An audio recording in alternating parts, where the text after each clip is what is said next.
La guerre en Irak et le conflit de Syrie à la lumière des procès de Nuremberg.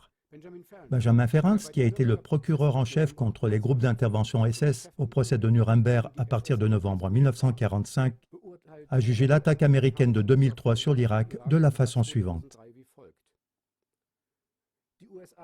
Avec la guerre d'agression contre l'Irak, les USA ont commis le crime de guerre le plus terrible.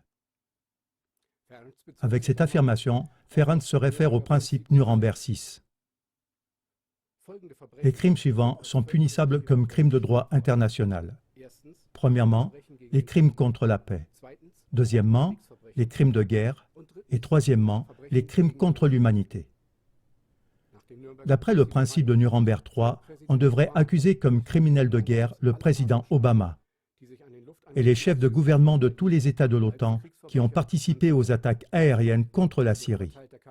C'est le jugement du professeur canadien Michel Chossudovsky, car le principe 3 stipule que, d'après le droit international, les chefs d'État et les membres du gouvernement sont responsables pour leurs crimes de droit international.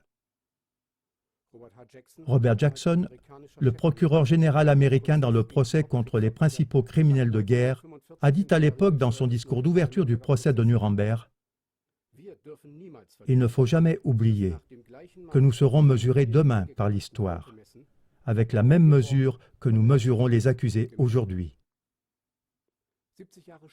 70 ans plus tard, où l'injustice est déformée en justice et la justice est déformée en injustice, il est d'une importance existentielle de s'orienter à nouveau sur les fondements de droit. À ce propos, Dieter Hildebrandt a dit très justement « Il ne sert à rien d'être dans son bon droit. Il faut savoir qu'il y a encore la justice. Il y a un moyen. Il faut de nouveau avoir infatigablement le courage de faire valoir le droit et son application effective. » Merci beaucoup de votre intérêt et au revoir. Auf Wiedersehen.